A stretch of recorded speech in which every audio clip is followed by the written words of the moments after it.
Esta conferencia que vai a dar o Dr. José Piqueras leva por título genérico Intoxicación por setas, epidemiología, diagnóstico e tratamento. É unha conferencia que inicialmente está pensada para personal sanitario. Claro, todo o mundo pode participar. Se só tivéramos personal sanitario, pues estaríamos solos. A conferencia, como digo, vai impartir o Dr. José Piqueras, que é un médico especialista en hematología e hemoterapia do Hospital Valle d'Hebron de Barcelona. E tamén colaborador docente no Departamento de Toxicología da Universidade de Barcelona. E este evidente doctor é un entusiasta estudioso do campo das setas, da micoloxía en general.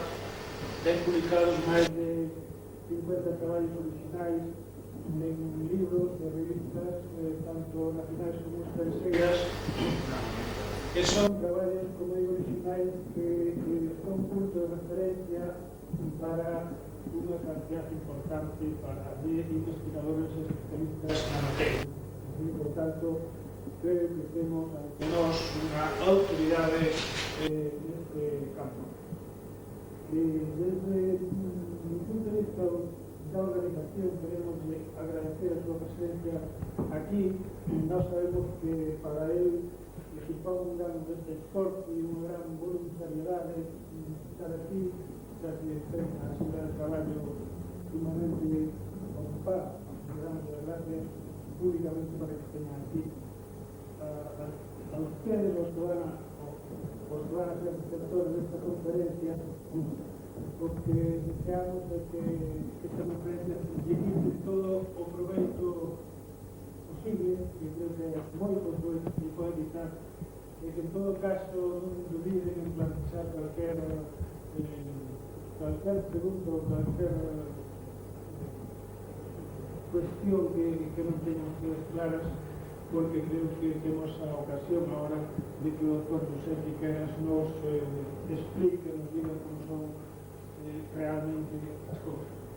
Esta é a somera presentación.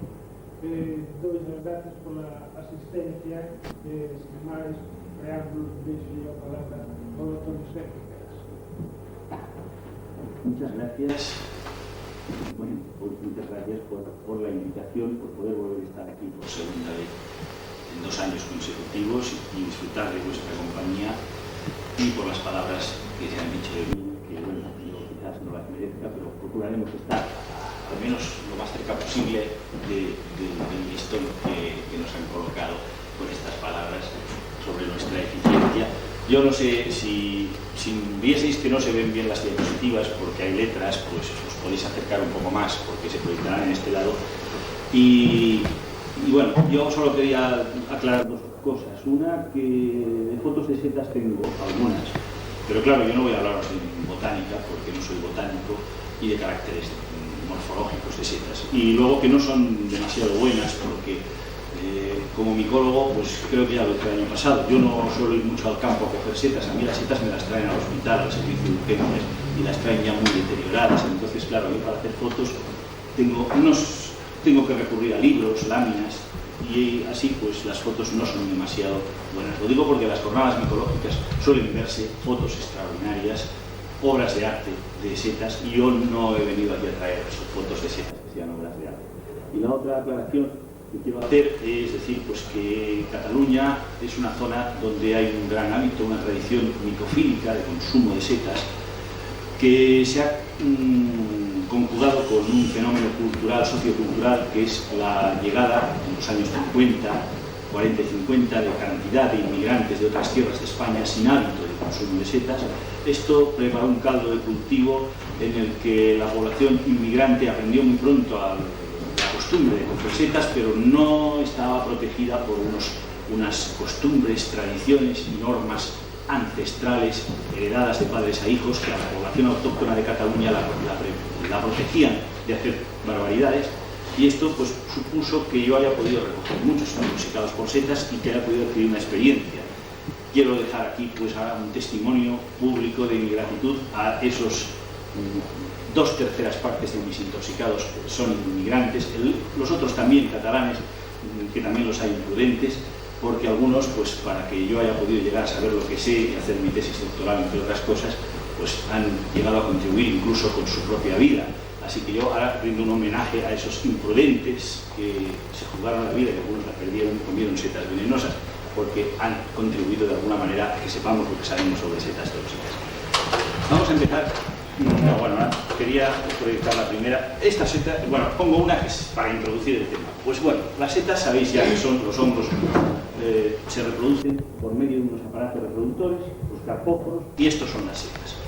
Las setas existen, son muy antiguas y aunque no tenemos ninguna prueba fehaciente de ello, suponemos que los seres humanos se alimentaron con las setas, de setas, hace 1000 años. Deben hacer decenas de miles de años que los hombres primitivos descubrieron que las setas podían alimentarles. Y descubrieron incluso que podían alimentar no solo su cuerpo, sino también su alma. Porque algunas de estas setas al primitivo hombre y mujer de la caverna le despertaron, fueron el detonante que despertó en su alma, en su interior, en su psique, la visión de seres extraordinarios de otros planos de la existencia, hongos alucinógenos posiblemente, pues quizá contribuyó a que en el alma de aquellos primitivos humanos se produjesen sentimientos que hoy consideramos los más nobles y elevados de la especie y que despertasen los mitos de la religión. Bueno, pero hoy no vamos a hablar de ese tipo de hongos, sino de los que producen pues las intoxicaciones por setas. No se ven muy bien los números porque la elección del color quizás no fue muy acertada, pero tengo que deciros pues, que en 10 años, del 82 al 91, hemos estudiado 147 episodios de intoxicaciones por setas. Y voy a explicar lo que es esto. Un episodio es un accidente en el que 4 o 5 amigos o un matrimonio o los padres y los hijos han comido setas tóxicas. Normalmente son varias personas. Esto explica que estén implicados 329 pacientes, con una media de 2,24 pacientes por episodio. ¿Dónde se han producido estas intoxicaciones? Pues como es lógico, por el área de influencia de los hospitales de trabajo, la mayor parte de estas intoxicaciones son de Cataluña. Lo que pasa es que hemos tenido la oportunidad también de estudiar algunos casos a distancia, como consultores en Madrid, en el norte de España, y 10 casos de intoxicaciones graves ocurridos en Murcia hace 3 años, donde fallecieron 2 enfermos. Todo ello lo hemos incluido en nuestra casuística, pero como se decía antes, la mayor parte de los intoxicados que he estudiado se dieron en Cataluña. Por lo que os he dicho antes del episodio, fijaros que la presentación de los pacientes en el hospital o el hecho tóxico suele afectar a más de una persona. Aunque esto no se refiere al total de pacientes, se refiere a un grupo concreto, se puede generalizar. De 120 pacientes con un tipo determinado de intoxicación por setas, solo 23 eran individuos que se habían intoxicado ellos solos. En cambio, muchas veces se trataba de grupos de 2 personas, matrimonios o un padre y un hijo, o de grupos de 3, 4, 5 familiares, o incluso ese grupo que pone ahí abajo, un grupo de 8 personas, bueno, ya se ve, que corresponde, pues había un taxista, un guardia urbano, un par de trabajadores de la industria textil. Bueno, en total eran 8 contertulios que acudían a un bar cotidianamente y consumieron una tapa de amanita faloides. Este es el caso más extremo. Pero esto nos lleva a decir una cosa importante. Siempre hay que preguntar, cuando un intoxicado por setas nos llega a la hospital, siempre le preguntamos, ¿comió alguien más de las setas? ¿Le dio usted setas a un familiar o a un primo? Porque a veces resulta que la cesta de setas se repartió entre 2 familias y una de las familias vive lejos y aún no ha dado señales de vida, pero puede estar también intoxicada. Por eso esto tiene interés. Otros aspectos epidemiológicos de la intoxicación por setas son que, como comen la madre, el padre, los hijos, los abuelos, pues las intoxicaciones por setas, como veis ahí, se dan en todas las edades. En todas las edades, y realmente no sorprende que la pirámide de edades de las intoxicaciones por setas reproduzca más o menos la pirámide de edades de la población general, porque comen setas personas de todas las edades. Otro aspecto epidemiológico pues podría ser la distribución por sexos. se distribuye casi como en la población general, casi al 50% masculino y femenino. Y en cambio es mucho más interesante observar que la intoxicación por setas es muy rara, es menos frecuente en el medio rural. Porque en el medio rural, en Cataluña, no se ha dado tanto ese fenómeno sociocultural del que hablaba antes. La intoxicación por setas es más frecuente en el medio urbano. Y suele ser personas que desde el medio urbano van a la montaña, se alejan hacia el medio rural a coger las setas y luego vienen al medio urbano a consumirlas. Otro aspecto epidemiológico es el de la distribución temporal. ¿Qué podemos decir respecto a los años? En esta diapositiva llega al año 90, pues ha habido intoxicaciones todos los años, pero el año 86 hubo muchas. Esto es todo lo que pasó todo. Si lo multiplicásemos por 2,2 tendríamos el global de la estadística. El año 86 llovió muchísimo. En el año 86 en Cataluña los níscalos iban a 200 pesetas el kilo. Y menos, había muchas setas, habían setas debajo de las alfombras casi, y se intoxicó mucha gente. Tuvo un aspecto negativo, murieron 3 o 4 personas, y un aspecto para mí positivo, que yo tenía intención un día u otro de cerrar la casuística para la tesis doctoral, y ese año me vino perfectamente, porque de golpe doblé el número de casos estudiados hasta aquel momento. En cuanto a los meses, pues bueno, en diciembre es el mes amarillo. Como veis, noviembre en Cataluña suele ser aquí el único año en que no ha habido intoxicados hepatotóxicos. En noviembre ha sido el 89, pero veis que prácticamente todos los años hay intoxicados en noviembre. Octubre, noviembre suele ser la época de las intoxicaciones por setas en Cataluña.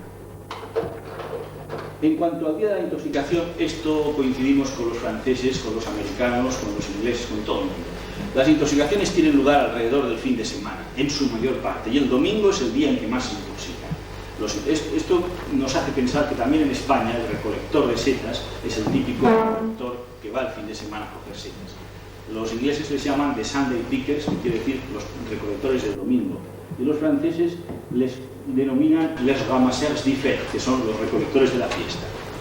Viene a ser el equivalente, podríamos decir nosotros, del setero dominguero, más o menos, una terminología castellana. En martes y miércoles también hay intoxicaciones por setas, lo he puesto en amarillo. Ello es debido a que en el hogar moderno no falta el frigorífico para conservar setas y uno tiene oportunidad de intoxicarse en días sucesivos. Y el jueves, pues el jueves es muy curioso porque a medida que añadimos casos se marca más este hecho. Los jueves no se intoxica casi nadie. Claro, como dije el año pasado, una apresurada conclusión de esta diapositiva sería decir, si usted tiene alguna duda de encontrar una seta de la que no está seguro, cómasela en jueves, porque es el día más seguro para comer setas. Esto no, debe haber otra razón. Yo creo que es que el jueves ya se ha agotado la reserva de setas del frigorífico y hay que volver a ir al campo a coger setas. En cuanto a las intoxicaciones ya desde el punto de vista clínico, médico y toxicológico, yo no sé quién fue el primero que dio en dividirlas en dos grandes grupos, pero esto se ha mantenido, ha resistido el paso de los años. Esta clasificación sigue siendo válida. En el recuadro azul claro hablamos de intoxicaciones con periodo de latencia corto, que los síntomas inician entre media hora y 3 o 4 horas y que suelen ser formas de escasa gravedad. En el recuadro rojo hablamos del otro gran tipo de intoxicaciones por setas, de largo periodo de latencia, que los síntomas siempre tardan más de 6 horas en aparecer, a veces varios días, y que son formas graves. Porque, ¿qué supone este periodo de latencia largo? Supone que las toxinas no atacan directamente al tubo digestivo, sino que se absorben, circulan por la sangre, llegan a un órgano diana, lo dañan y finalmente aparecen los síntomas. Entonces, las que más nos interesan son las de debajo, las graves, pero vamos a decir 4 cosas de todas ellas. Y creo, intentaremos que nos definan. Aquí, esto sirve de índice. Intoxicaciones de periodo de latencia corto. Recuerdo, periodo de incubación de entre media hora y 3 horas. Hay intoxicación digestiva, intoxicación neurológica, intoxicación neurovegetativa, intoxicación hemolítica, intoxicación cardiovascular. Como ahora las voy a ir una por una, no me entretengo aquí en explicarlas. Vamos a la intoxicación digestiva. ¿Qué es esto? No es más que comer setas irritantes del tubo digestivo, que producen náuseas, vómitos y diarreas, autolimitados, que por sí solos en el curso de un día o dos se curarán, incluso aunque caigamos en manos de un médico que no sepa qué hacer con las intoxicaciones por setas, o aunque no vayamos al médico. Las producen gran cantidad de especies de géneros diversos: Lactario, Rúsula, Tricoloma, Ophalotus, etc. Las toxinas, se han estudiado múltiples sustancias de muchos tipos. Se habla de toxinas resinoides. Bueno, en definitiva no se sabe muy bien son irritantes al tubo digestivo. Y el tratamiento es muy simple, sintomático y de soporte. Quiere decir, pues una dieta protectora del tubo digestivo, una dieta blanda, astringente, y si se deshidrata el enfermo por los vómitos y las diarreas, procurar hidratarlo. ¿Setas que producen esto? Pues, bueno, esta suele estar en todos los libros. Dicen el Boletus satanas, el satánico. Y en realidad el Boletus satanas es una seta que produce en crudo rápidamente un vómito enérgico, es un emetizante, de manera que un mordisquito de esta seta en crudo podría ser un buen dispositivo para vomitar, sería un buen vomitivo si hiciese falta en los servicios de urgencias en lugar de la ipecacuana, pero vamos, normalmente esta seta no se dispone de ella como de la ipecacuana. E incluso he de decir que esta seta hervida, hay en España personas, en Madrid hay un socio de la Sociedad Oncológica de Madrid que la hierve y luego la cocina con bacalao, con conejo y la come y no es tóxica entonces. Pero bueno, esto yo no puedo decir aquí que una seta tóxica no es tóxica. Solo digo que hay quien la ha experimentado y por lo visto hervida esta seta pierde su toxicidad. Es muy rara, no es muy frecuente en España, en el Boletus satanas. Esta seta no es típicamente así, el pie suele ser mucho más largo y cilíndrico, pero este ejemplar era rechoncho, es el Entoloma sinuatum o lividum. Las láminas acaban cogiendo un color salmón más marcado, el ejemplar era relativamente joven, produce una severa gastroenteritis. Bueno, los lactarios que sacan la leche blanca que luego amarillea, que son falsos níscalos, pueden dar una gastroenteritis. En realidad lo que dan es en personas de estómagos delicados un cuadro de gastroenteritis discreta. Son purgantes, pero son muy picantes. Nadie se come esto hecho a la plancha porque pica mucho. Lo que sí que es verdad es que también este hervido y desechando el agua se puede luego cocinar con carne, fricando, y también es comestible. Pero esto lo digo así como, bueno, porque hay la experiencia. No es que yo quiera decir que hirviendo las setas tóxicas dejan de serlo. Solo pasa en el caso concreto de algunas. No es una norma general. Bueno, esto no tenía otra foto. Quise poner una hecha por mí y era la única que tenía Omphalotus olearius. Seta de olivo. Bueno, esta seta produce exclusivamente gastritis. No he visto de 20 y tantos intoxicados que he estudiado por esta seta, nunca diarreas. Al cuarto de la media hora de comer estas setas, el estómago se vacía por completo, se defiende, la seta no llega al tubo digestivo bajo y por lo tanto no llega a haber diarrea. Y luego, pues bueno, ramarias del tipo de la formosa, de color anaranjado con puntitas amarillas, dicen que purgan, efectivamente, pero no se podría hablar de una intoxicación, sino más de una laxación. Yo no soy partidario de decir que son tóxicas. Pienso que las ramarias son comestibles, pero el que coma ramarias se ha de está expuesto un día a otro a purgarse o a laxarse, pero sin peligro alguno. Vamos a ver, y este ha producido en nuestra experiencia en Cataluña muchas gastroenteritis, muchas diarreas, porque se le confunde con el tricoloma terreum y con el tricoloma portentoso. Es el tricoloma tigrino o parvino. Y bueno, aquí no lo veis, no se ve demasiado, porque esta foto ni estaba muy bien de luz y las letras son muy pequeñas. Aquí solo era un poco para demostraros que en mi experiencia en Cataluña y en parte de España, múltiples setas han producido gastroenteritis. 26 veces el tricoloma tigrino, 17 veces rusuláceas, lactarios y rúsulas, 15 veces el Omphalotus olearius, bueno, eran 15, no tantas como decía yo, 14 tricolomas no identificados, ramarias, etc. Bueno, para simplemente...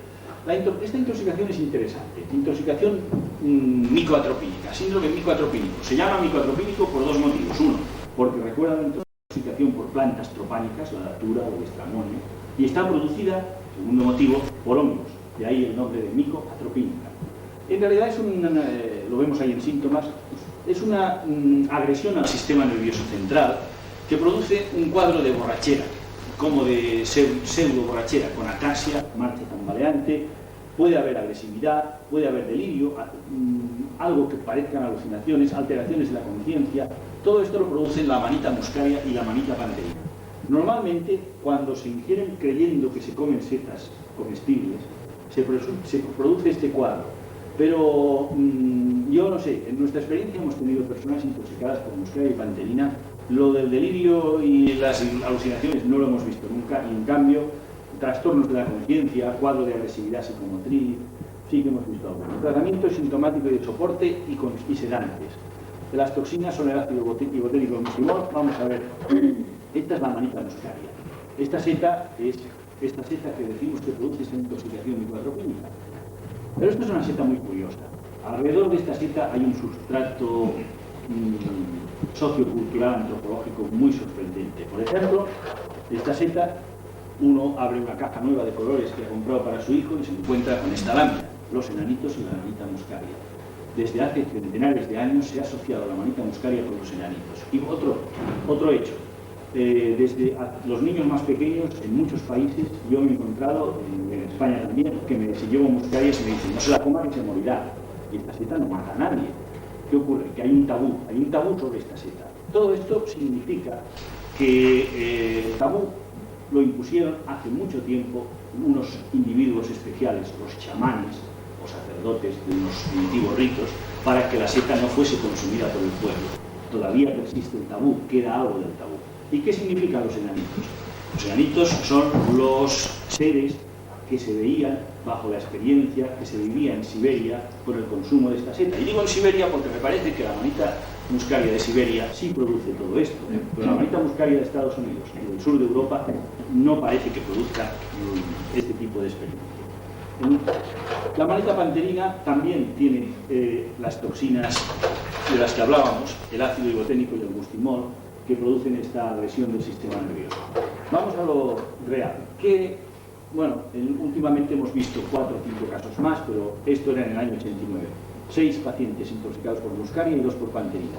En estos 8 pacientes no vimos ninguno nos relató nada que pudiese considerarse alucinaciones.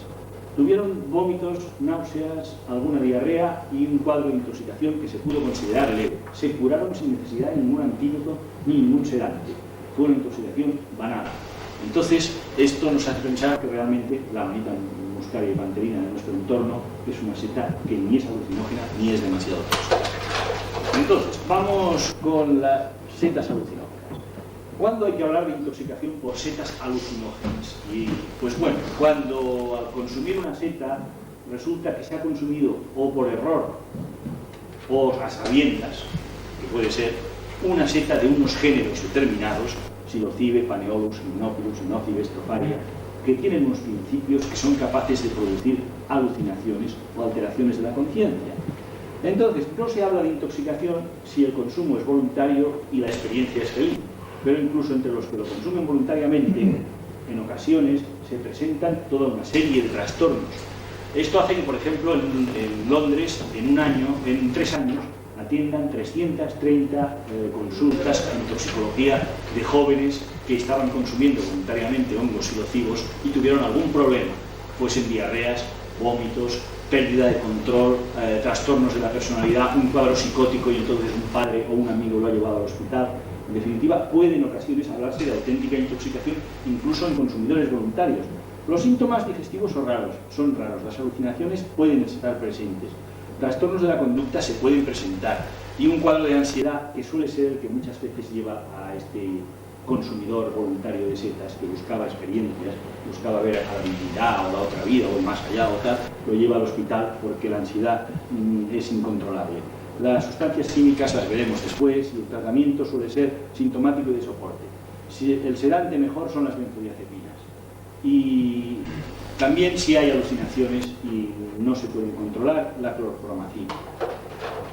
En realidad, estas setas fueron utilizadas con consumo ritual hace 3.500 años, 3.000 años en Mesoamérica, en América Central. Estas piedras se encontraron en México y en Guatemala y son el símbolo de un culto que existía hace 3.000 años, pero posiblemente porque las primeras piedras datan de 3.500 años. Pero es que hasta en aquel momento no se aprendió a tallar la piedra. Posiblemente miles y miles de años antes el símbolo era en madera y se ha perdido. O sea que probablemente este culto era muy antiguo. Una religión en la que los seres humanos comunicaban con los dioses por medio de hongos. Esta religión tuvo su máximo auge posiblemente hace 3.000, 2.000 años y perduró hasta el siglo V o VI de nuestra era con pleno esplendor. Estaba apagada, ligeramente apagada cuando llegaron los conquistadores a América, pero todavía existía y realmente sabemos que no desapareció del todo y hoy en día todavía subsistía en el siglo XX y los trabajos de un antropólogo que era banquero, Roger Gordon Wasson, en México en los años 50 permitieron redescubrir para el mundo de la ciencia y el mundo en general los hongos mágicos de México. Este hongo es el Psilocybe semilanceata y se da en todo el mundo, en América, en Europa, en Finlandia, y es el más cosmopolita de los psilocibes. Le llaman los ingleses, los anglosajones, The Liberty Cap, y es muy buscado por esa juventud que busca hongos psilocibos. Pero también pues, se ha conseguido cultivar este hongo, la Stropharia cubensis, se cultiva muy fácilmente, crece muy fácilmente. Es muy fácil obtener cultivos de Stropharia cubensis. Este hongo se descubrió en Cuba a principios de siglo, no se sabía que era alucinógeno. Este hongo no lo utilizaban normalmente en México los chamanes o la religión, en esta religión, porque tenían otros de mejores, pero ellos creo que es un perjuicio cultural. No tenían tradición de usarlo y dicen que no es tan bueno, pero posiblemente por los análisis químicos tiene tanta psilocibina. Este es un Paneolus. Los Paneolus también tienen a veces psilocibina y psilocina, las toxinas de las que son las responsables de su acción, pero los Paneolus se consideran psilocibos latentes. En ocasiones, algún autor analiza un Paneolus y le encuentra psilocibina. Otro autor coge un Paneolus de otra florada o de otro país y no le encuentra psilocibina. Son psilocibos latentes. Este es otro Paneolus, Paneolus separatus. El anterior era el Paneolus subalteatus. Entonces tenemos que ¿cómo se supo cuáles eran estas sustancias químicas? Pues la historia es muy sencilla. Roger Gordon Wasson descubrió los hongos mexicanos y su fruto. Pidió la ayuda de Roger Hay y en el año 56-57 Roger Hay identificó 20 o 30 setas. Pero entonces dijeron, ¿quién nos podría aclarar qué es la sustancia activa de estas setas? Pues nada menos que Albert Hoffman, porque es quien descubrió el LSD. Y le enviaron los hongos a Albert Hoffman. Y Albert Hoffman, que es este señor, fotografiado en el jardín de su casa en Suiza, ya retirado, este es el padre del LSD, para algunos, bueno, es el químico que descubrió el LSD, pues él, en menos de 2 años, llegó a identificar las toxinas o las sustancias químicas. Tuvo la suerte de que esta es la fórmula del LSD. Y fijaros que la parte inferior es lo que se llama el anillo indólico, lo que he puesto en amarillo. Pues pensó que por su acción, ¿y cómo supo la acción de estos hongos? Pues de una manera muy sencilla, se los comió y bueno, tuvo una experiencia en la cual está por escrito, él explica como a la media hora todo el entorno adoptó motivos mexicanos. Dice, yo sabía que venían de México estas setas y claro, mi cerebro trabajó. Incluso dice que el ayudante que le tomaba la presión arterial durante la experiencia, que era un médico alemán, dice, me sorprendió ver cómo cambió la faz estentólica de mi ayudante y se convirtió en un sacerdote maya. O sea que, curioso. Bueno, entonces pensó, yo creo que, y efectivamente, ya basado en que podía ser un indol, descubrió la psilocibina y la psilocina, que efectivamente son derivados indólicos. Pero derivados indólicos que tienen una acción parecida al LSD, derivado del ácido lisérgico, pero más suave, porque al no tener la gran molécula por encima, son más rápidamente degradados por las enzimas, sustancias enzimáticas que los degradan. Actúan como falsos neurotransmisores. Ocupan un neuroreceptor, pero actúan mucho más porque los enzimas naturales del cerebro tardan en degradarlos. Bueno, en realidad no ha habido casos de estas intoxicaciones prácticamente en nuestra experiencia, por lo que prefiero dejarla de lado y vamos a la intoxicación muscarínica. Esta es una intoxicación muy típica, muy común. Ojo con el nombre de muscarínico. La amanita muscaria tiene poquísima muscarina y no da intoxicación muscarínica. Lo que pasa es que por mala suerte la muscarina se descubrió por primera vez en la amanita muscaria y le pusieron ese nombre. Mucho más exacto hubiera sido llamar a esta sustancia química inocibina, porque si caracteriza un género es al género inócibe. Efectivamente, la mayor parte de los inócibes tienen muscarina. ¿La muscarina qué hace en el organismo? Estimula el sistema parasimpático. ¿Y esto qué significa? Pues que aumentan las secreciones. Hipersalivación, hiperlagrimeo, hipersudoración. También se habla de síndrome sudoriano, porque se suda muchísimo. Y en el corazón pueden producir una bradicardia, un enlentecimiento del pulso. Solo en el caso que se presentase bradicardia, el pulso lento, estaría indicado dar atropina. Pero como yo no la he visto nunca, esta bradicardia, ni la ha visto prácticamente nadie en intoxicación por sed, es muy poco frecuente, normalmente no hay que dar ningún antídoto y el tratamiento simplemente es sintomático y de soporte. Lo vemos allí, sudoración, hipersalivación, lagrimeo y bradicardia. En caso de que sean graves los síntomas, se podría dar atropina como antídoto. Estas setas son las portadoras de esta sustancia que es un derivado del amonio cuaternario, que no entra en el sistema nervioso central. Ningún derivado del amonio cuaternario atraviesa la barrera hematoencefálica. Por lo tanto, no es la responsable de ninguna acción psíquica de la manita muscaria, como se pensó en su día. Es más, hemos de olvidarnos de que la manita muscaria, hay que pensar que aunque estas toxinas se llaman muscarina, hay que olvidar para siempre la asociación manita muscaria y muscarina. No tiene nada que ver. Fue un hecho casual que se descubriese a partir de trazas infinitesimales, la muscarina en la manita muscaria. Un inócibe típico, el pato bullardí, que contiene muscarina. Se ha encontrado muscarina hasta un 3% en peso, en seco, en estos hongos, una cantidad importante. Y luego también se da en los critocibes blancos pequeños tipo ribulosa o de agua. En nuestra experiencia hemos visto más, pero bueno, en el año 89, esta diapositiva la tengo entonces, llevábamos ya vistos 21 pacientes con intoxicación muscarínica, 14 veces eran inocibes no identificados, 5 veces inocibe fastigiata, un clitócibe y uno no identificado. Y nos vamos a un tipo de intoxicación que solo mencionaré. Ha habido 2 casos en nuestra experiencia, que es aquella sensibilización al alcohol, a las bebidas alcohólicas que producen algunas setas. Estas setas, si se consumen y después bebemos vino, pues dan un cuadro de náuseas y vómitos en ocasiones, pero sobre todo una vasodilatación que hace caída de la tensión arterial, con un enrojecimiento del pecho hacia la cabeza, la parte superior del cuerpo. De manera que el paciente se pone colorado, tremendamente colorado por la vasodilatación. Uno de nuestros 2 pacientes nos dijo, cuando le entró aquello y se fue a lavar la cara y se miró en el espejo, que le recordó uno de estos demonios que hay en las obras de teatro de Navidades para los niños, ¿no? Dice, me vi como un demonio dels pastoretes. Bueno, normalmente se soluciona solo. Solo puede haber riesgo en pacientes que padezcan del corazón. Solo hemos tenido 2 casos, o sea que es una cosa poco importante. La sustancia que lo produce, la pectina, esta molécula derivada de la cicloaminopropanona, que sensibiliza al organismo a la bebida alcohólica, porque hace que el alcohol se queme a medias, por decirlo de alguna manera, y se acumule un tóxico, el acetaldehído, en la sangre. Entonces, un caso fue producido por esta seta, el Critocide flavipes, y otro caso fue producido por esta otra, el Coprinus gravitarius. Vamos a otro tipo. Bueno, en nuestra experiencia pues ha habido 2 casos, está ahí, se ve en ese pastel, no tiene más interés. La hemólisis por setas. La hemólisis por setas es bastante frecuente. De hecho, en este país que se aprecian mucho las morquelas, en Cataluña hay un dicho que dice que quien come morquelas orina oscuro. Y es que aunque se cocinen bien, cierto grado de hemólisis se produce. Los ascomicetos en general, como son las morquelas, tienen sustancias que pueden hemolizar. ¿De qué quiere decir hemólisis? Rotura de los glóbulos rojos de la sangre, simplemente. La hemólisis de las morquelas crudas puede ser importante, pero nunca grave. Cocinadas, es mínima y se traduce en que durante un día o 2 la orina es más oscura. No tiene nada que ver con la pigmentación de la orina que harán los níscaros. Eso no es hemólisis, es un pigmento natural de la seta.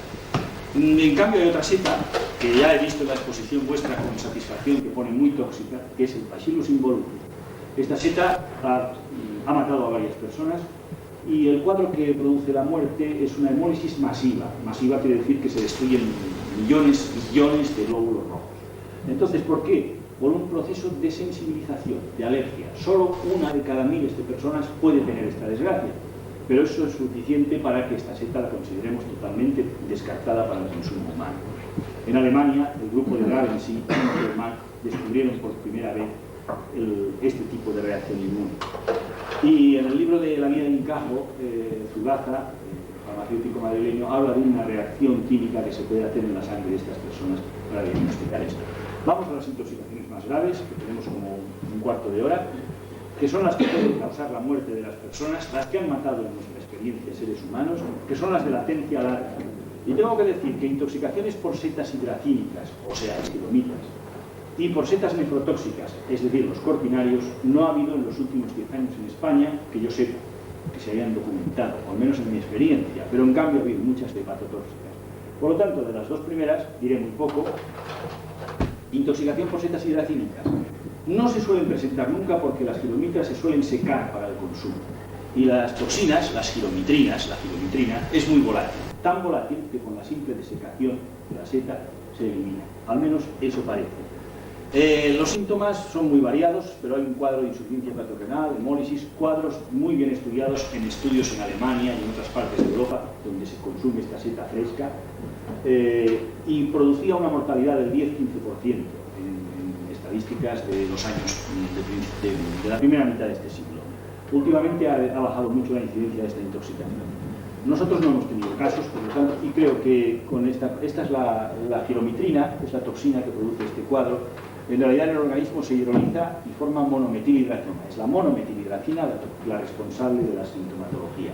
Pero, como digo, no nos interesa demasiado esta intoxicación. Esta es una giromitra esculenta sacada de un libro de unos alemanes, de Flammer, que ya sabéis cómo es la giromitra esculenta, sombrero cerebriforme, de color marrón. Si algún día coméis estas setas, ha de ser conservándolas en seco.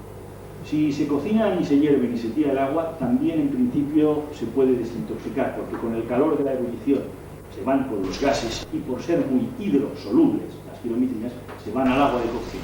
Se dio caso en Francia de un cocinero que se intoxicó gravemente porque estaba inhalando los vapores de la marmita donde se cocían estas setas. Eso demuestra que efectivamente se van por los vapores. Y ahora cambiamos de carro, si no me equivoco. Ahí. Y ponemos el segundo.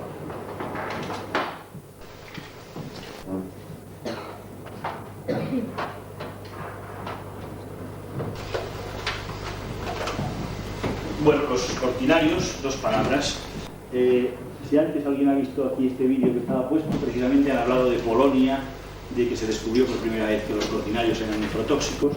Bueno, la medicina, la toxicología mundial, y es ya un hecho conocido que hay cortinarios que pueden lesionar severamente los riñones. En ese caso se produce un cuadro clínico grave que puede llegar a la insuficiencia renal irreversible y necesitar un trasplante de riñón. Como que no hemos tenido casos en nuestra casuística, pues y tampoco tenemos demasiado tiempo, simplemente deciros que la toxina es un derivado bipiridílico formado por dos piridilos conectados en forma simétrica, que curiosamente se parece mucho a un tóxico terrible que produce la muerte con dosis muy pequeñas en las personas, que es un herbicida, el paraquat. Es una molécula muy parecida al paraquat, pero alguna modificación química tiene que haber, que la intoxicación por orellanina solo afecta al riñón, y en cambio el paraquat también afecta a los pulmones. Eso es un interrogante para los futuros estudios toxicológicos. Y vamos a, este es un cortinarios orellanos, de los que dan esta intoxicación. Vamos a la intoxicación grave, y a la que nos interesa analizar más. La intoxicación por setas que contienen unas toxinas, amatoxinas, capaces de producir una necrosis hepática fulminante, es decir, la muerte del hígado en forma rápida y masiva, con lo cual llevamos a la muerte del paciente en el curso de 7-8 días. Son las intoxicaciones por setas del tipo la manita faloides. Estas toxinas, capaces de hacer esto, son las amatoxinas. Aquí, bueno, he puesto, es igual, no interesa si no se ven mucho los nitrógenos ni los carbonos. Solo una perspectiva de una molécula formada por dos anillos y lo que le confiere una estructura cerrada, muy compacta, la hace resistente a la sal, al vinagre, al agua con limón, al calor, a la ebullición, a la desecación, a cualquier agente que queramos aplicar. Por lo tanto, las amanitas faloides y sus congéneres igual tóxicos siempre son tóxicos, tanto si las hervimos como si las maceremos en agua de vinagre, es igual, no se puede eliminar su posibilidad. ¿Qué setas tienen amatoxinas? Muchas. Al principio se creía que eran exclusivas del género Amanita, pero hoy en día sabemos que en el género Amanita están en varias amanitas, faloides, verna, virosa, bisporígena, oreata, etcétera, que están también en el género Lepiota, y ha habido muertes por Lepiota en la literatura médica, y también en el género Galerina. También hubo muertes por galerinas, ya en 1902 ya hubo en Estados Unidos muerte por galerina autumnalis de una madre y sus hijos. Y en aquel momento no se sabía que era por amatoxinas, por las mismas toxinas, ahora sí que se sabe. Por lo tanto, aquí tendríamos que añadir en el recuadro verde una manita descrita por autores gallegos, la manita porrinensis, que parece que también tiene que ser de este tipo hepatotóxico. Bueno, en nuestra experiencia, de los 329 pacientes de los que estamos tratando, 135, un 41%, comieron setas hepatotóxicas. En 19 pacientes no se identificó la seta. En 28 se trató de lepiotas y en 88 de amanitas. Es decir, que yo diría que casi una cuarta parte de los intoxicados lo han sido por lepiotas, lo cual nos lleva a una conclusión inmediata de gran importancia. Existen setas de morfología totalmente lejana y diferente a la de la manita faloides, que no se parecen nada a una manita faloides, tan tóxicas o más que la manita faloides. El que creía que con conocer la manita faloides lo demás pues, le podía dar como mucho un susto, ya debe olvidar esa idea. Hay que conocer las lepiotas, hay que conocer las galerinas también, aunque no hemos recogido casos de galerinas. Y esto veremos después como aún hay más motivo para decirlo. Bueno, la manita faloides he puesto una foto de póster para que se viese la volva, el anillo y el color verde, pero las que yo normalmente podía fotografiar eran las que me traían al hospital. Hubo una familia que me trajo dos o tres cestas llenas de amanitas faloides y saqué unas cuantas, porque además se veía los estadios de desarrollo. Esto fue un 8 de diciembre, ya de madrugada, hacia el 9, el día de la Inmaculada. Era una familia que tenía una fonda y que aquel día era fiesta, la fonda estaba cerrada. Pensaban dar las amanitas faloides en el menú del día siguiente, pero ellos se las hicieron unas pocas para ellos, por suerte, porque si no, al día siguiente, pues aquella fonda hubiera cambiado de nombre, ya los turistas la visitarían como la Fonda de la Muerte, supongo, en un pueblo cerca de Barcelona. Esta es, ya quedan unos 5 minutos, estos son, y por primera vez en la historia de la toxicología se demostraba en seres humanos que una intoxicación que llevó a un paciente a la UCI y casi le lesionó severamente el hígado era debida a estas setas, Lepiota bruno incarnata. Otro grupo familiar, madre e hija, también comieron Lepiota bruno incarnata en otra ocasión, son setas traídas al hospital. A esta familia les pedí que si al año siguiente en el jardín de la casa donde lo habían cogido les volvían a salir, me avisasen, y efectivamente al cabo de un año me avisaron y me invitaron además a comer, estaban muy agradecidas porque a pesar de haber estado en la UCI de Vallebrón salieron adelante y pude fotografiar creciendo la hierba, la Lepiota bruno incarnata. Esta seta ha resultado tener 3 miligramos por gramo seco de amatoxinas y la manita faloides viene a tener entre 2 y 7 miligramos, por lo tanto está en el mismo rango de toxicidad. Estas setas mataron a un niño de 6 años en el año 86 de Tarragona y bueno, cuando las trajo el padre al hospital, los médicos del hospital infantil le dijeron esto no son amanitas faloides, ya las puede tirar. Y las había tirado, pero cuando llegué yo un rato más tarde fue corriendo a buscarlas porque yo se las pedí, y menos mal, porque ni se sabía que era tóxica ni había producido intoxicaciones. En la literatura micológica constaba como una seta de comestibilidad desconocida. Esta seta, lo primero que vimos fue que con el test de Wieland del papel de periódico, en el cual no entraré ahora en detalles, dio un color azul que demostraba que tenía amatoxinas, y por la microscopía tenía unas esporas en forma de bala, una forma como de proyectil cilíndrico cónico. Y esto corresponde a una especie de lepiota que había sido ya en su día descrita por este señor que está ahí sentado, todo chulo él. Este es un micólogo victoriano que en los años veintitantos, desde 1920 y tantos, allí Carleton Rea, con un amigo suyo, no me acuerdo ahora quién es su amigo, pues describía setas ya. Aunque dicen que los anglosajones no son muy dados a la micología, pues Carleton Rea le gustaba ir al campo. Él describió esta seta. ¿La veis? Ahí está, la seta que comió ese niño. Lepiota fulvera. No se había demostrado ningún caso de intoxicación, ni se sabía que fuese tóxica. O sea que, y debo decir que ese error que habían cometido los pediatras del hospital es el que costó la vida del niño, porque este niño estuvo 4 días antes en Tarragona y al llevarle el padre las setas le dijeron que no eran amanitas faloides, que estuviese tranquilo. Al niño lo dejaron en observación en un rincón y 3 o 4 días después, en coma hepático, vino a Barcelona a morirse. Por haber sido esta seta. Por eso digo que hay que pensar en las lepiotas. Entonces, efectivamente, de los casos fallecidos en estos 10 años, 4 casos fueron amanitas faloides y en 2 no se identificó la seta, pero 3 personas han muerto por comer lepiotas. Por lo tanto, hay un peligro en las lepiotas, un peligro importante porque mucha gente aún no sabe, no se ha enterado que hay lepiotas tan tóxicas como amanitas faloides. Es un reto para la medicina preventiva. Solamente unos comentarios sobre por qué come la gente, por qué se comen setas tóxicas. Yo les he preguntado e indagado y hemos llegado a esta conclusión. 4 grupos familiares eran personas de un nivel cultural muy bajo que realmente no sabían que había setas tóxicas o no tenían una noción clara.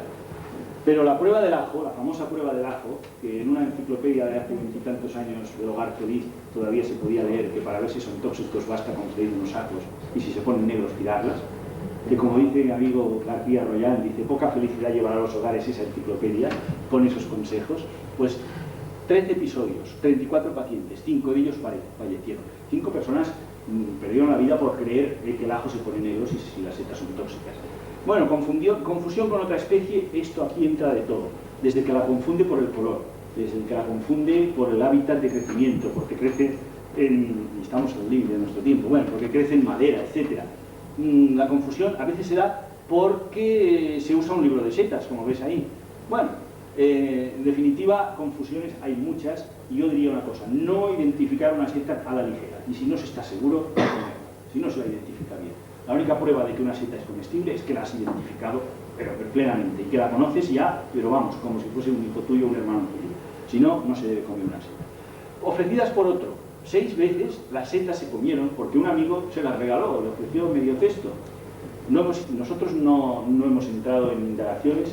Normalmente cuando llega un intoxicado por setas al hospital se da parte al juzgado de guardia, si acaso que proceda pues de guardia.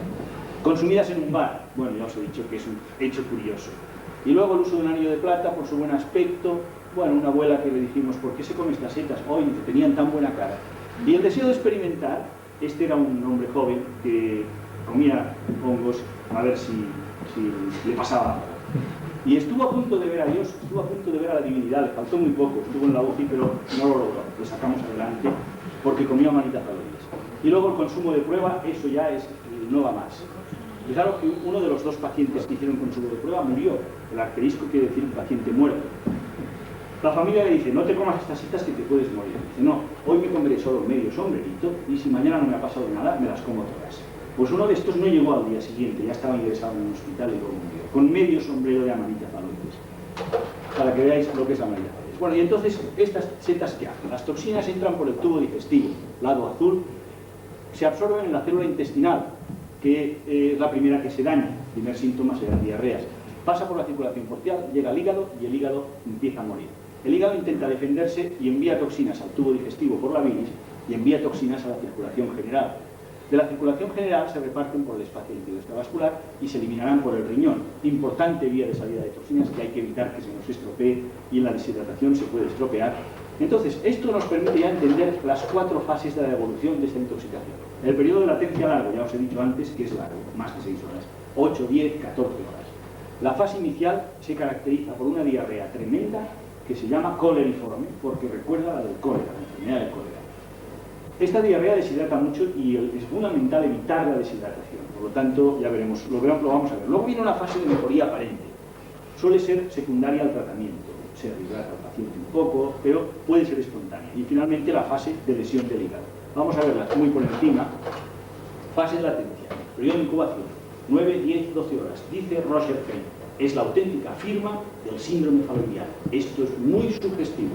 Posiblemente, ya lo puse el año pasado, este camarero lo sabe porque le dice a la señora: no se preocupe, no puede ser amanita faloides. Efectivamente, este señor solo morder la seta se ha caído fulminado. Esto no es un periodo incubatorio largo. Será cualquier otra cosa menos amanita faloides. Tiene cierto valor pronóstico el periodo de incubación. ¿En qué sentido?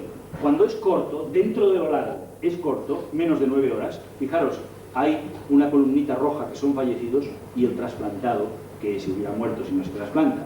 En cambio, cuando es largo, dentro de largo es muy largo, más de 15 horas, todos son casi amarillos, que no hay afección hepática y no hay ningún muerto. Por lo tanto, dentro de ciertos límites, si tiene menos de 9 horas es muy grave, si tiene más de 15 horas de periodo de incubación es más leve. Y el pronóstico, hacer este pronóstico tiene gran valor, como vamos a ver enseguida. Bueno, la fase inicial digestiva o fase coleriforme. Hemos dicho que el enfermo en una hora va 20 veces de vientre. Esto es terrible. Efectivamente, los síntomas de la fase coleriforme son la diarrea, que no falta nunca, náuseas, vómitos, dolor abdominal. Todo esto, si muy pronto, nos lleva a la deshidratación. Y si al enfermo no lo hidratamos rápidamente por vía endovenosa, nos va a entrar en hemoconcentración, va a aumentar el nitrógeno ureico, va a hacer una oliguria, va a dejar de orinar y va a aumentar la creatinina. Si le dejamos caer en este extremo, lo de más abajo, quiere decir que no lo hemos hidratado bien. Esto es grave, porque el enfermo que cae en esta situación, cae en oliguria, deshidratación, hemoconcentración, aumento de urea, aumento de creatinina, tiene mucho peor pronóstico. De 72 pacientes que no cayeron en este extremo, murieron solo 2. De 24 que cayeron en esta situación, murieron 6. Esto tiene una gran significación estadística. Quiere decir que es importantísimo, lo primero que hay que hacer cuando llega al paciente al hospital, hidratarlo. Fase de mejoría aparente. Bueno, ya os he dicho que puede ser sintomática, pero puede ser espontánea.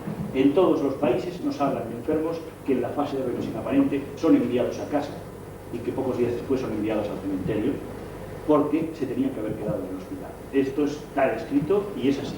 Normalmente se ve, no es muy frecuente. Normalmente yo una fase de remisión aparente diría que mejoran un poco porque están en el hospital y lo remontamos un poco. En la fase de agresión visceral, sobre todo, se lesiona el hígado.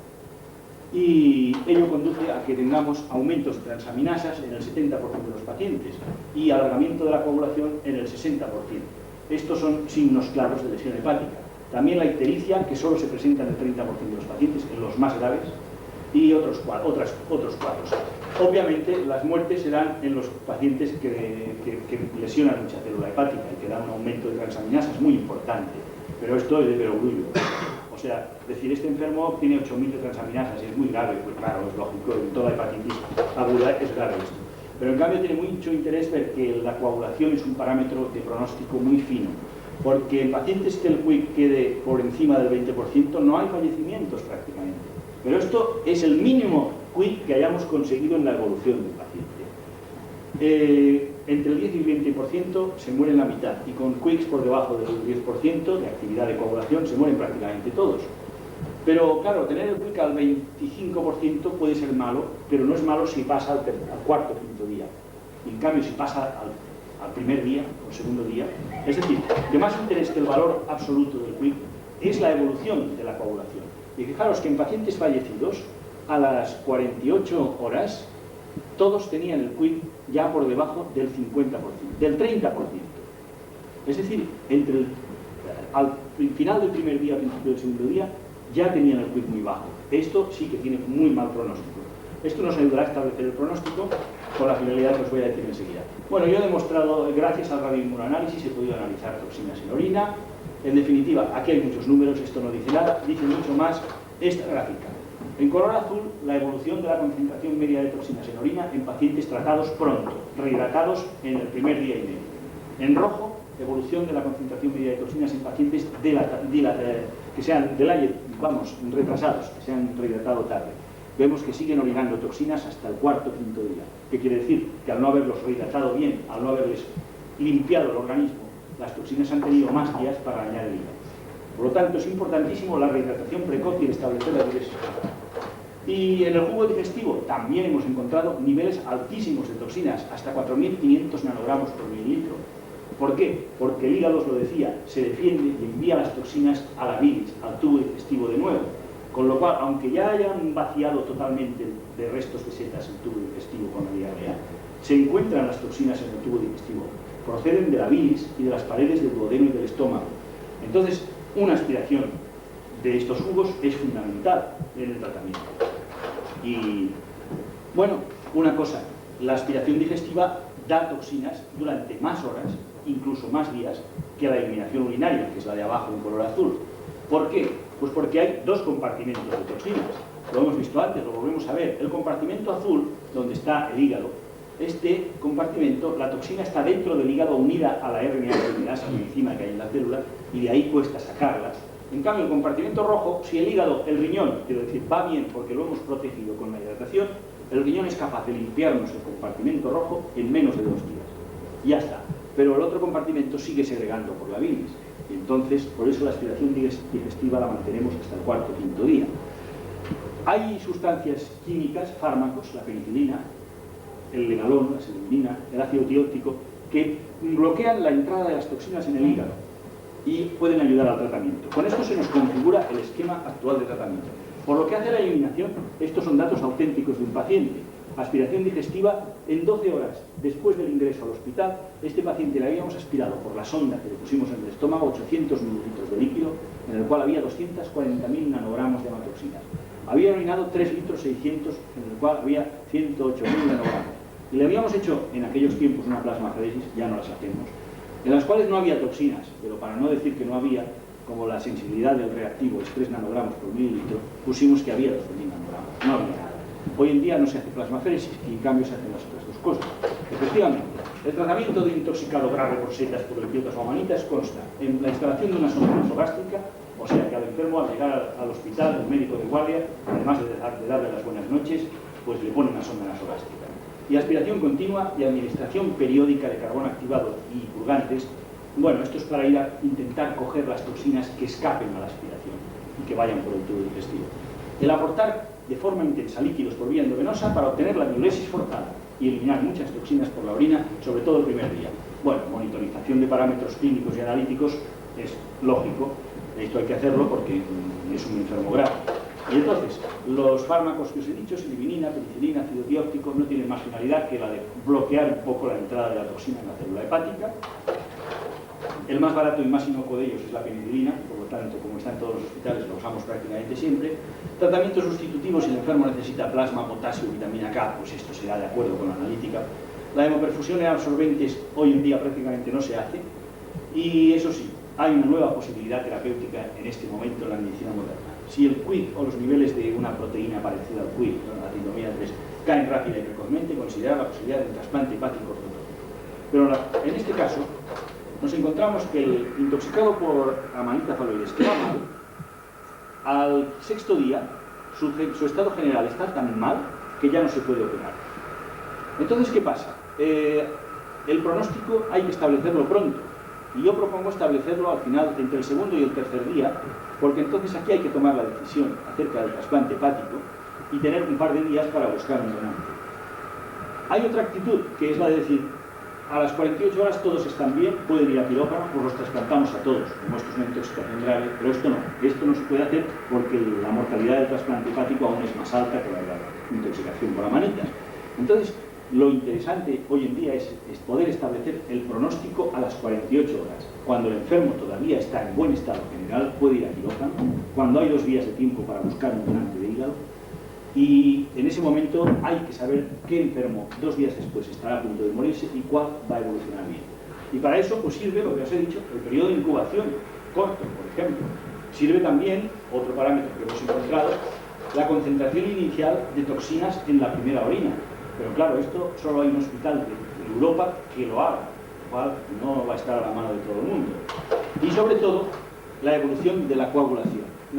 Una diapositiva un poco oscura, pero que es la gráfica basada en aquella tabla de números que he puesto antes, que demuestra el cruce está en las 48 horas y en el 30% de QI. Y fijaros que los fallecidos a las 48 horas tienen el QI por debajo del 30%. Esto puede ser muy importante, porque lo que no se puede hacer es como en Portland, en Oregón, que una familia de 5 intoxicados por setas con diarreas llegan al hospital y a 4 les trasplantan un hígado. Entonces, claro, no trasplantaron a los 5 porque en 60 horas solo encontraron 4 hígados, no encontraron 5, no sé la sé. Entonces, yo pienso que se pasaron. Ellos argumentan que es una intoxicación muy grave, que tiene una mortalidad del 90%. Bueno, y que es mejor hacer el trasplante. Yo pienso que lo correcto es seleccionar estos pacientes, porque hay un 10% de los pacientes que se pueden beneficiar del trasplante. Para el pronóstico hay toda una serie de parámetros. Niños, de hecho en la medicina actual se han trasplantado ya 3 niños en el mundo por intoxicación por amanitas, uno de ellos en Barcelona. El periodo de latencia, ya lo he dicho. La especie y cantidad de las setas, esto es dificilísimo de determinar. La existencia de insuficiencia renal inicial, lo he dicho antes. Pero ¿esto qué quiere decir? Que el paciente, que si nos llega un paciente al hospital a las 48 horas y no lo ha rehidratado nadie y ya está en insuficiencia renal, puede ir mal. También lo tendremos en cuenta. Las amatoxinas en la primera orina, la caída precoz del QI, etc. Una serie de parámetros. Tiene interés por esto. ¿Qué ha pasado con la mortalidad? Pues la mortalidad de estas intoxicaciones ha ido descendiendo y si en la primera mitad de este siglo era del 31%, en una serie amplia de 280 pacientes recopilados en varios trabajos en revistas alemanas, en la década de los 70 era del 22% y ya en los años 80 es entre el 5 y el 10%, porque esta serie de Ruby, de Viena y la nuestra no tienen diferencia estadística, aunque parezca que la nuestra sea mejor. Estadísticamente la azar puede explicar la diferencia. En definitiva, hemos llegado a una situación en que el intoxicado por Amanita phalloides tiene solo 1 de cada 15 intoxicados posiblemente va a ser subsidiario de un trasplante hepático, por eso hay que ser muy fino seleccionando el candidato. Y además tengo que decir que de estos 9 fallecidos, solo uno de los 9 se trató bien antes de las 36 horas. Los otros 8 fueron pacientes tardíos, tratados a partir de las 36 horas. Lo que quiere decir que el tratamiento de esta intoxicación no se debe demorar nunca, ni esperar a un micólogo que venga a ver las setas. Yo siempre digo, hay que tratar al paciente, no a la seta. O sea, que si no hay setas, el diagnóstico se ha de hacer por la clínica. Y si hay setas, pues mejor, claro. Ni se debe esperar una analítica de fallo hepático. Cuando empieza a fallar el hígado en la analítica puede ser muy tarde ya. Hay que, ante la sola sospecha de intoxicación por amanita phalloides, hay que poner en marcha tratamiento de amanita phalloides. Y entonces esto es un resumen de lo que es la intoxicación por setas. He querido hacer el retrato robot que se dice. Es una intoxicación colectiva que suele ocurrir en otoño, en especial el fin de semana. Suele ser un grupo familiar que cena en un piso de setas la noche del domingo, de octubre a noviembre, y solicitan asistencia de madrugada o el lunes. Este es el retrato robot que se dice ahora. ¿Qué hay que hacer si alguien nos pide ayuda delante de una intoxicación por setas? ¿Cuántas personas comieron de las setas? Hay que averiguarlo. El momento de aparición de los síntomas, por la importancia que tiene el periodo de incubación. El tipo de síntomas que ayudarán mucho a los médicos y el tipo de seta ingerida si se puede, no hay que renunciar al diagnóstico botánico. ¿Cómo hacerlo? Pues hay muchas maneras. Lo mejor es estudiar las setas y sus restos. Pero el que no nos traigan restos o setas tóxicas al hospital no descarta que las hayan comido. Lo que nos traen es lo que no se han comido, lo que ha sobrado. O sea que, ¿qué setas querían comer? Esto orienta, porque dicen que querían comer, por ejemplo, amanita vaginata, pues ojo, porque probablemente la han confundido con amanita phalloides. ¿Y cómo eran? Donde las obtuvieron, bosque, mercado. El que sean compradas en un mercado, en principio da más garantía de que no sean tóxicas, aunque no al 100%. Y luego enseñarles fotos y láminas, sobre todo de setas tóxicas, para que te digan que no las han comido. No esperar que enseñándoles 400 fotos identifiquen la que han comido, eso es difícil. Y entonces, pues ya, con esto yo ya creo que he acabado. Solo dar un consejo. ¿Qué hay que hacer si tenemos intoxicados por setas? Pues mantenerlos en reposo, tranquilos y bien hidratados. ¿Cómo? Pues aunque sea con agua tibia, con una cucharada de sal y una cucharadita de azúcar, o mejor dicho, una cucharada de azúcar y una cucharadita de sal, o con una infusión de manzanilla bien azucarada, irles dando de manera que tratemos de compensar esa pérdida diarreica. Y si sospechamos ingestión de setas tipo amanita phalloides, solo por la sospecha, tan solo, trasladarlos a un centro hospitalario. Que luego en el centro hospitalario sepan lo que hay que hacer, esa es otra. Y bueno, pues ya está, muchas gracias.